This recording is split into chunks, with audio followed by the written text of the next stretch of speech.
एक घना जंगल था। उस जंगल में कई रंग बिरंगे तोते रहा करते थे। जंगल इतना घना कि धूप भी जंगल में झलकर आती थी। वे सभी तोते बहुत ही मिलजुल कर और आपस में प्रेम से रहा करते थे। एक दिन सभी रंगीन तोते उड़ते उड़ते काफी दूर पहुंच गए। उन्होंने उस जंगल के पास देखा कि एक झोपड़ी बनी हुई है। वो सभी तोते कुछ आराम करने के विचार से वहां पर उतर जाते हैं और नीचे जैसे ही नीचे उतरते हैं देखते हैं कि जमीन में बहुत से अनाज के दाने बिखरे हुए हैं। फिर क्या था, उन तोतों को तो आनंद आ गया और सभी आराम से उन दानों को बीन बीन कर खाने लगे। कुछ नहीं, बस खाने के बाद सभी को नींद आने लगी। सभी ने सोचा चलो थोड़ी सी झपकी मार लेते हैं, और झपकी ऐसी कि रात ही हो गई। रात होने पर बेचारे तोते वहीं फंस गए। क्या करते, उन्हें वहीं पर रात बितानी पड़ी।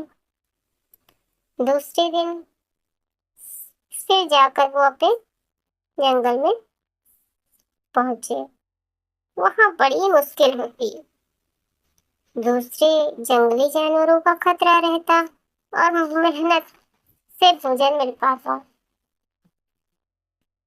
तभी एक तोते ने दूसरे से कहा, क्यों ना भाई उसी स्थान पर चला जाए, वहां तो बिना मेहनत के ही अनाज मिल जाता है।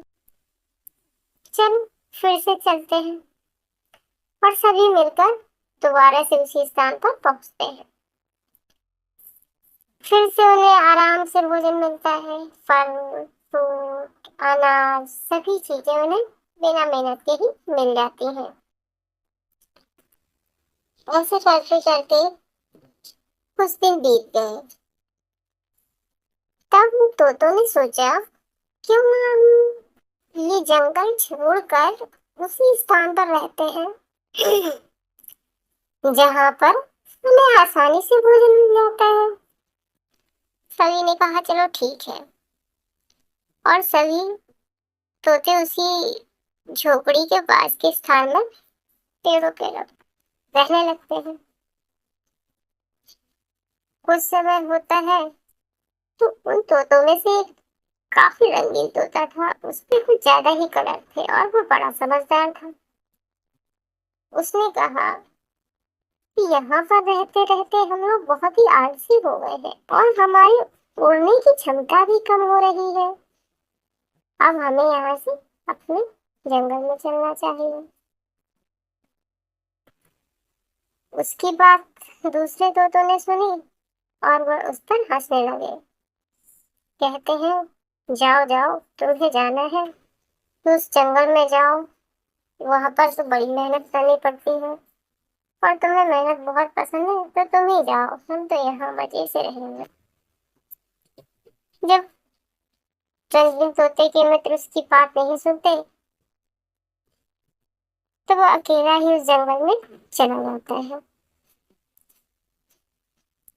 और अकेला ही अपने जंगल में खुश था। कुछ दिनों बाद उसे अपने तोता मित्र की याद आती है।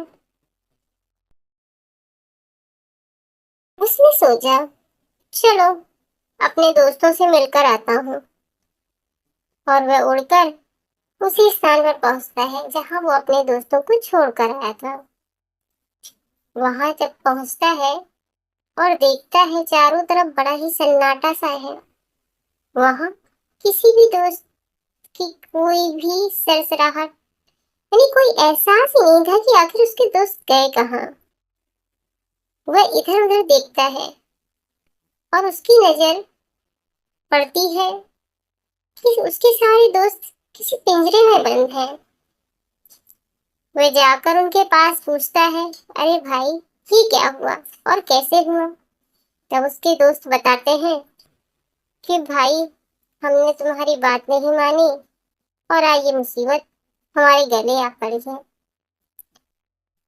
हम मजे से रह रहे थे, आसानी से खा रहे थे, और हम बहुत ही आलसी हो गए थे। ज्यादा उड़ना उड़ना भी नहीं होता था। इस कारण हमारे पंख भी कमजोर हो चुके थे। एक दिन एक बहेलिया आया और उसने हमें पकड़कर इस पिंजरे में बंद कर दिया। और आज हम बाहर भी निकल जाएं तो भी नहीं उड़ पाते, क्योंकि हमारे पंख अब बहुत कमजोर हो चुके हैं। आज हमें अपने जंगल की याद आती है। दोस्त, हमने तुम्हारी बात नहीं मानी। अगर तुम्हारी बात मान लेते तो वो सुंदर जंगल और आजादी का आसमान होता। ये सब बातें सुनकर उसका तोता मित्र बहुत दुखी हुआ, और वह अपने दोस्तों को ऐसी हालत देखकर कुछ कर भी नहीं सकता था। वह वापस अपने जंगल चला जाता है और अकेला उसी जंगल में आजादी से रहता है। तो बच्चों, इससे हमें यह शिक्षा मिलती है कि हमें मेहनत नहीं भूलनी चाहिए और आलस नहीं करना चाहिए, क्योंकि इस जब हम अच्छे से मेहनत करते हैं और आलस नहीं करते तो हमारा तन मन और बुद्धि सभी अच्छे से काम करती है और हम अच्छे इंसान बन जाते हैं। आलस से हमेशा बुरा ही होता है, इसलिए हमें मेहनत से जीवन यापन करना चाहिए।